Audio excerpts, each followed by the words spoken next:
Now, today's episode is about one of America's and quite arguably one of the world's most infamous female serial killers. You all voted for her to be the subject of this next episode, so I hope you enjoy as much as you can with the disgusting details. Her story is one of torture, abuse, and cruelty that will send shivers down your spine. So lock the doors, grab a drink, and dim the lights, and get ready for the sickening and twisted story of Madame Delphine LaLaurie, the terror of New Orleans. Marie Delphine McCarty, who would later become known as Madame LaLaurie, was born on the 19th of March 1787 in New Orleans, Louisiana. Her family was one of the wealthiest and most prominent in the city, and she was raised in a privileged environment. Her father, Bartholomew Lewis McCarty, was a wealthy Irish-born businessman, while her mother, Marie-Jean Lavable, was of French descent. Hopefully I pronounced that correctly. Marie Delphine was one of 5 children, and she grew up with all the advantages of wealth and social status. She received a good education and was fluent in French and English, as well as Spanish. She was known for her beauty and charm and was courted by many eligible bachelors. At the age of 14, Marie Delphine married her first husband, Don Ramon de Lopez y Angolo, who was a Spanish royal officer. Again, hopefully I pronounced that correctly. After their marriage, the couple moved to Spain, where Don Ramon was stationed. Unfortunately, their time together was short-lived, as Don Ramon died soon after they arrived in Havana, Cuba. The exact cause of Don Ramon's death is not clear, and there are different theories surrounding it. Some accounts suggest that he died of a fever, while others claim that he was poisoned by Marie Delphine. However, there's no concrete evidence to support these claims, though the latter sounds a bit more juicy. After Don Ramon's death, Marie Delphine returned to New Orleans and eventually married again, this time to Dr. Leonard Louis Nicholas LaLaurie. The couple had 5 children together, and Madame LaLaurie became known for her lavish parties and her reputation as a kind and generous hostess. She would often engage in ostentatious displays of generosity with her slaves in front of her guests, encouraging them to drink alcohol from her own glass. But naturally, this was all a game of smoke and mirrors, to distract from what Madame LaLaurie was up to when she wasn't being observed. Madame LaLaurie was known to have owned several slaves, who were forced to work in her mansion on Royal Street in New Orleans. However, her treatment of these slaves was anything but humane, and she was known to have subjected them to extreme physical and psychological abuse. Madame LaLaurie was notoriously cruel to her slaves, and there were rumours circulating around New Orleans about her mistreatment of them.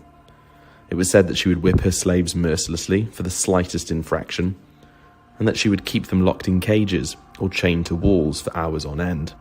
There were also rumours that she had performed grotesque medical experiments on her slaves, and that some had died as a result of her treatment. What a sicko. Despite these rumours, Madame LaLaurie was still regarded as a respected member of New Orleans society, and it wasn't until the fire in her mansion in 1834 that the true extent of her cruelty was revealed. Now, the cause of the fire that broke out in Madame LaLaurie's mansion on the 10th of April 1834 is not entirely clear. There are several theories as to what might have caused the fire, but none of them have been definitively proven, which adds to the mystery, doesn't it? One theory is that the fire was started by a cook who was being punished by Madame LaLaurie. According to this theory, the cook had been caught stealing food from the mansion's kitchen, and Madame LaLaurie punished her by chaining her to the stove and setting a fire under her. The cook then supposedly set fire to the kitchen in a desperate attempt to escape, which led to the blaze spreading throughout the mansion. Another theory is that the fire was started by one of Madame LaLaurie's daughters who was playing with matches in the attic. According to this theory, the daughter accidentally set fire to some curtains or bedding, which then quickly spread throughout the house. Don't play with fire, kids. There's also a theory that the fire was started deliberately, either by Madame LaLaurie herself or by someone else. This theory suggests that the fire was started to cover up the atrocities that were being committed in the mansion, or as an act of revenge by someone who had been victimised by Madame LaLaurie.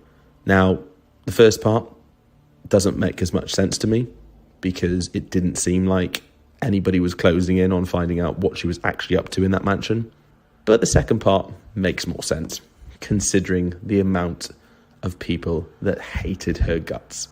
Ultimately, the cause of the fire that destroyed Madame LaLaurie's mansion and led to the discovery of her heinous crimes remains a mystery. However, what is certain is that the discovery of the tortured and mutilated slaves in the mansion's attic led to one of the most shocking and gruesome chapters in American history. As firefighters rushed to the LaLaurie Mansion to put out the blaze, they made a horrific discovery. In the attic of the house, they found 7 slaves who had been brutally beaten, starved, and mutilated. One woman who was chained to the wall had been the subject of a gruesome medical experiment. Her arms and legs had been amputated, and her mouth was stuffed with animal intestines. Another woman had been suspended from the ceiling by her neck, with her limbs stretched out and broken. The slaves were emaciated and showed signs of long-term abuse. Some had deep, festering wounds, while others had scars from old injuries. One man even had a hole drilled into his skull. I cover a lot of serial killers on this channel, and this detail still fails to surprise me. Disgusting. As the news of the horrors discovered in the LaLaurie Mansion spread, a mob of angry citizens descended on the house. They destroyed everything they could find, and Madame LaLaurie fled the city with her family. Now, what happened to her? Well, her fate after she left New Orleans is kind of unknown, but rumours suggest that she escaped to France or lived out her days on a plantation in Alabama. Some even believe that she continued her torture and murder spree elsewhere, but no evidence was found. However, despite the public outcry, Madame LaLaurie was never brought to trial or faced any legal consequences for her crimes. The reasons for this are not entirely clear, but there are several theories as to why she was able to escape punishment. One theory, which makes the most sense and has been quite a continuous theme throughout this story, is that Madame LaLaurie was able to use her wealth and social status to protect herself from prosecution. She was a respected member of New Orleans society, and some people believe that she was too powerful and influential to be brought to justice. Another theory is that there were no clear laws at the time that would have allowed for the prosecution of someone like Madame LaLaurie. Slavery was still legal in the United States at the time, and while there were some laws that protected slaves from mistreatment, these laws were often not enforced or were difficult to enforce. Regardless of the reasons, the fact that Madame LaLaurie was never held accountable for her crimes was a source of frustration and anger for many people. Understandably, her name became synonymous with cruelty and horror, and her legacy as a serial killer and torturer continues to haunt the city of New Orleans. Madame LaLaurie's story has captured the public's imagination for generations and has been featured in numerous works of popular culture. From books to films to TV shows, her story continues to fascinate and horrify audiences around the world. Now, one of the most well-known depictions of Madame LaLaurie is in the popular TV series American Horror Story, Coven. The show features an interpretation of Madame LaLaurie, played by the absolutely amazing Kathy Bates, as a brutal slave owner who engages in horrific acts of torture and mutilation. The character's story arc in the show explores the themes of racism, slavery, and revenge. At least she gets her comeuppance in that season. Madame LaLaurie has also been the subject of several books, including Madame LaLaurie, New Orleans' most famous murderess, by Victoria Cosner, Love, and Laura Lee Shannon. This book explores Madame LaLaurie's life and crimes in detail and is considered one of the definitive works on her. In addition to books and TV shows, Madame LaLaurie has also been featured in films, including the 1932 film White Zombie, which features a character based on her, and the 1987 film Angel Heart, in which she is portrayed as a voodoo priestess.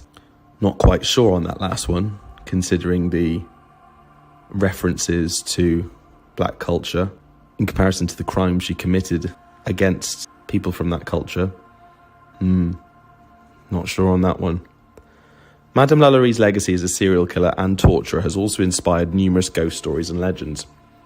Her former mansion on Royal Street in New Orleans is now a popular tourist attraction and is said to be haunted by the ghosts of her victims. It was once owned by actor Nicolas Cage. The case of Madame LaLaurie serves as a reminder of how wealth and power can allow certain people that commit the most horrific crimes to never face justice, and should push us to continue to ensure that those who continue to commit these sorts of crimes face justice, which should allow their victims the peace they deserve.